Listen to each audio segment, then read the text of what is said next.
गुरुजी, प्रभु प्राप्ति में दो मार्ग है। संसार से वैराग्य की और परमात्मा से राग की। इन दोनों में फर्क क्या है?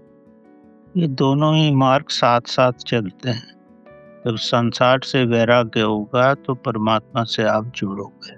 जब तक संसार से वैराग्य नहीं होगा तो परमात्मा से जुड़ना बड़ा कठिन है। ये नदी के दो किनारे हैं, दोनों किनारों पे पैर नहीं रख सकते। आप एक ही तरफ चलो तभी आपको हर प्रकार से आपकी उन्नति हो सकती है। और भावना और हृदय से ही प्रभु की प्राप्ति होती है। जब आप संसार में रह के सारा जीवन गुजार देते हो तो हर व्यक्ति के जीवन में एक समय ऐसा ही आता है कि मैं इतने साल जिया, क्या प्राप्त कर लिया मैंने।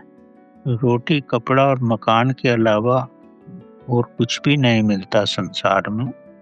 अलग अलग वैभव के रूप में तीनों चीजें मिल जाती हैं, लेकिन अगर प्रभु की तरफ जाओगे तब आप सारे ब्रह्मांड के मालिक हो जाओगे।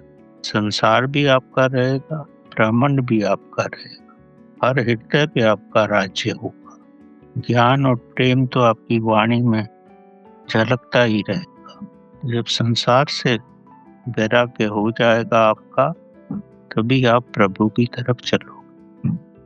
अगर वैसे ही प्रभु की तरफ चलने का ढकोसला करोगे संसार को दिखाने के लिए, तो उससे कुछ भी प्राप्त नहीं होगा। ना प्रभु ही मिलेगा और संसार को आप समय नहीं दे पाओगे, संसार भी दूर हो जाएगा।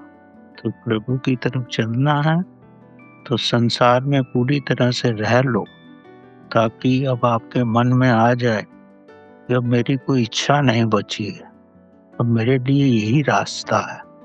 ये तो मैंने कई जन्मों से देख लिया संसार में रहकर। जब ऐसी वृत्ति आ जाती है तभी व्यक्ति प्रभु की तरफ चल सकता। आधे मन से चलोगे तो कहीं भी नहीं रहोगे। अच्छा यही है कि संसार की वासनाओं में रहकर अपने को तृप्त कर लो और तब प्रभु के रास्ते पे चलो।